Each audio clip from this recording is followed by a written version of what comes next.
November 1943, New Guinea. Some of the most brutal fighting of the Pacific War takes place here during World War II. Allied forces have gained control of Finschhafen on New Guinea's Huon Peninsula. This town is critical because of its deep water harbour, essential for Allied logistics. However, the Japanese are determined to maintain control of the nearby inland area. With close to 1,000 men, elements of the Japanese 80th Regiment of the 20th Division are entrenched on the high ground of Satelberg, posing a significant threat to the Allies. Heavily fortified with machine gun positions, mortars and bunkers built deep into the jungle terrain. The 2nd 48th Battalion of the Australian 9th Division are advancing with support from the 1st Tank Battalion along the steep and dangerous Sattelberg Road. Rising up to 1,000 meters, it's a narrow track winding its way through the thick, dense jungles of New Guinea. The battalion used artillery from the 2nd 12th Field Regiment to weaken Japanese defenses and close infantry tactics to move through dense jungle and rocky slopes. Progress was slow and costly, the Australians gaining only a few hundred meters each day. The Japanese had chosen their positions carefully, covering the few accessible paths up the hill. They employed machine guns, mortars and snipers to slow the Australian advance. By November 24th, after a week of intense jungle fighting, the Australian advance had stalled. 3 times the Australians made their final push up the hill. 3 times the Japanese repelled the attackers. Unable to dislodge the Japanese off the ridge, and as darkness fell on that final day, Lieutenant Colonel Albert Carrow, commander of the 2nd 48th, ordered the withdrawal back to the base of the hill to consolidate and prepare for the next day. As the men of the 2nd 48th slowly withdrew, battle fatigue was setting in, and the uncertainty of what tomorrow would bring weighed heavily on them. But there was one platoon leader that was determined to see the battle come to an end. Having witnessed so many losses at the hands of the defenders already, something stirred inside Sergeant Thomas Derrick. His response to his commander was, "Just give me 20 more minutes." In disobeying these orders, what happens next not only changes the course of the battle, but propels the Allies forward on a course for victory in the Pacific War. And for Derrick, he doesn't see discipline for his actions. Instead, he is awarded the highest military honor, forever etching his name in the history books. The village of Satelberg was an important spot for the Japanese because it controlled key supply routes and access to the Huon Peninsula in New Guinea. Located about 10 kilometers inland, Satelberg was heavily defended by the Japanese to stop Allied forces from advancing. The village was surrounded by steep, mountainous terrain, which made it easier for the Japanese to defend, as they could watch over and control the narrow, winding Satelberg Road, a rough jungle path that often got damaged by landslides and heavy rain. In November 1943, the Australian 9th Division was given the task of capturing the Huon Peninsula, and they prepared to attack Satelberg. The 26th Brigade, led by the 2nd 48th Battalion, moved along the Satelberg Road with tank support from C Squadron of the 1st Australian Tank Battalion. This unit had 18 Matilda tanks, along with other vehicles to help the infantry and tanks during the assault. The attack was scheduled for November 17th. The plan divided tasks between the 2nd 24th, 2nd 23rd, and 2nd 48th Battalions, each responsible for capturing important high ground on the way to Satelberg. However, the terrain was difficult, with the Satelberg Road climbing steeply to 1,000 meters, covered in thick forest, and often turned into a muddy mess by frequent tropical rains. Despite these challenges, the tanks were in position by November 11th, thanks to the engineers and their heavy equipment that helped clear the way. The attack began at 6 a.m. on November 17th, with the 2nd 48th Battalion advancing along the road, supported by tanks. The Japanese, dug into strong bunkers, fought back hard with machine guns, mortars, and artillery. The tanks, slowed down by the thick jungle and poor visibility, moved forward carefully, using their cannons to destroy enemy positions. Progress was slow, and the Australians had to stop several times to restock their ammunition. Over the next few days, the tanks and infantry worked together to push forward, facing strong resistance from the Japanese, who used hidden bunkers and anti-tank weapons. At one point, the lead tank hit an unexploded shell, which temporarily stopped the attack, but the Australians regrouped and kept going. Engineers played a key role, constantly fixing roads and helping the tanks navigate the difficult terrain. As the battle went on, the Australians slowly made progress, clearing Japanese positions one by one. Despite the tough conditions, the combined efforts of the infantry, tanks, and engineers allowed the Australians to keep advancing. By November 22nd, they had reached a point near Satelberg, having cleared many of the Japanese defences along the road. While the final attack on the village was still to come, everything was in place to capture Sattelberg. However, it was obvious that Australians needed more than strategy and firepower to break the Japanese defences. They needed individual acts of heroism. It was in this desperate moment that one man's fearless leadership would rise above the chaos. That man was Sergeant Thomas Diver Derrick.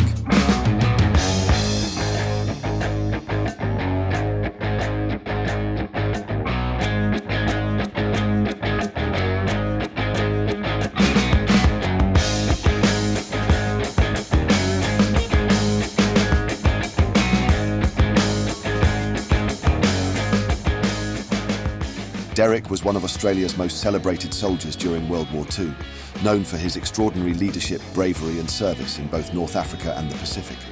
Born into a poor family in Adelaide, Derrick left school at age 14 and worked various jobs, including as a farm labourer, before enlisting in the Australian Army in 1940. Derrick acquired the nickname Diver during his early military training. The story goes that while rowing a boat with his mates, an oar fell into the water. Without hesitation, Derrick dived overboard to retrieve it, earning him the playful nickname. This incident reflected both his resourcefulness and fearless nature, traits that would define his military career. The nickname stuck with him throughout his service and became symbolic of his daring actions on the battlefield, as he would frequently dive into dangerous situations with little regard for his own safety. This was particularly evident during his distinguished service at Tobruk and El Alamein, where his willingness to lead from the front and take risks under fire earned him widespread respect from his peers. Diver Derrick's distinguished military service during World War II began with his actions in North Africa, particularly during the siege of Tobruk and the battles at El Alamein, before his deployment to New Guinea. During the siege of Tobruk from April to October 1941, Derrick's aggressive leadership and bravery in patrolling enemy positions earned him recognition. Despite constant enemy bombardments from Axis forces, Derrick played a pivotal role in counterattacks and reconnaissance missions, securing his reputation as a fearless soldier. His commanding officers praised his ability to lead patrols, often under intense fire. He was promoted to corporal for his actions during this period. Following Tobruk, Derrick's bravery shone again at the First Battle of El Alamein in July 1942. There, he led his section in attacking German machine gun posts under heavy fire. His ability to neutralize these positions and capture over 100 prisoners during the battle earned him the Distinguished Conduct Medal. His leadership was further demonstrated during the Second Battle of El Alamein in October 1942, where he led assaults on enemy strongholds, clearing machine gun posts while advancing under heavy fire. By the end of these intense battles, his exemplary leadership had left a significant impact on his unit, and he was promoted to sergeant. His actions at Tobruk and El Alamein highlighted his exceptional tactical skills, courage, and dedication to his comrades. These North African campaigns laid the foundation for Derrick's reputation as a natural leader and fearless soldier, which carried through to his later service in the Battle of Satelberg. At the end of the day, on November 24th, Derrick and his platoon, along with the other members of the 2nd 48th, were ordered to withdraw to the base of the hill, where they were to regroup and prepare for the next day. But Derrick believed they would succeed. He asked for permission to try again, and despite the risk, he charged forward with his men. The climb was treacherous, so steep that Derrick had to scramble on his hands and knees to make his way up. He moved ahead of his men, constantly under enemy fire. As he climbed, he threw grenades with precision, silencing one enemy machine gun post after another.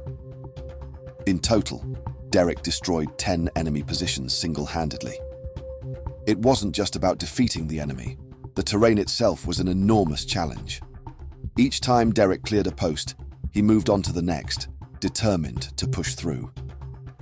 By dusk, He had neutralized enough of the defenses that the Australian forces could finally advance. The following day, the village of Sattelberg was captured, and it was clear that Derrick's actions had been crucial. His fearless charge up that slope, destroying enemy positions one by one, inspired his fellow soldiers and ensured the success of the mission. Derrick later wrote in his diary that after the battle he was swarmed by reporters and photographers, just like being king for a day, all because of what he called disobeying an order. The Battle of Satelberg is one of the proudest moments in Australia's military history. Despite the rough terrain and fierce resistance, the Australians pushed forward, determined to reclaim the high ground. This victory became a turning point in the New Guinea campaign, forcing the Japanese to retreat from one of their key strongholds on November 25, 1943, after days of brutal combat. By reclaiming the high ground, the Australians opened the path for further advances along the Huon Peninsula. This victory denied the Japanese their stronghold, weakening their defensive positions in the region and disrupting their supply and communication lines. As a result, the Allied forces gained significant momentum, pushing the Japanese back towards their home islands.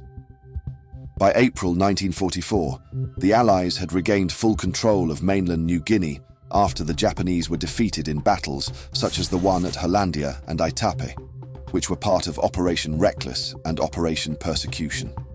These victories were instrumental in securing the overall Allied control of the Pacific, allowing them to focus on other strategic targets, such as the Philippines and the islands closer to Japan. At the heart of this inspiring story is Sergeant Thomas Curry Derrick, a true Australian hero. Against impossible odds, Derrick led his men with incredible courage, charging up the steep slopes and knocking out 10 enemy positions with grenades, all in failing light. His leadership and bravery during the battle earned him the Victoria Cross, Australia's highest military award. Derrick's actions at Sattelberg didn't just win a battle. They won the war and showed the world Australians' fighting spirit and resilience. Derrick's legacy continues to inspire Australians today, reminding us that one person's courage and determination can change the course of history. His story is a symbol of Australia's commitment to defending freedom and standing strong in the face of adversity. The victory at Sattelberg is a proud chapter in Australia's national story, a testament to the bravery of those who fought for peace and prosperity. This triumph sent a clear message to the world. The Australian Defence Forces were not only capable, but extraordinary. Their courage and skill on the battlefield earned respect from allies and struck fear into enemies. It's a reminder to all nations of the bravery, sacrifice and strength of the Australian forces, who stood as a beacon of hope and determination in a world at war. This is proof that Australians, when faced with tough challenges, will always rise to defend their land, their allies, and their future. Let us honour these heroes and never forget the unbreakable spirit that helped shape the course of history. If you want to learn more about how ordinary Australian soldiers made extraordinary impacts during World War II, make sure to subscribe to our channel for more untold stories of courage. And don't forget to hit the like button if you enjoyed this episode. Click the video on the screen to watch more, and we'll see you there.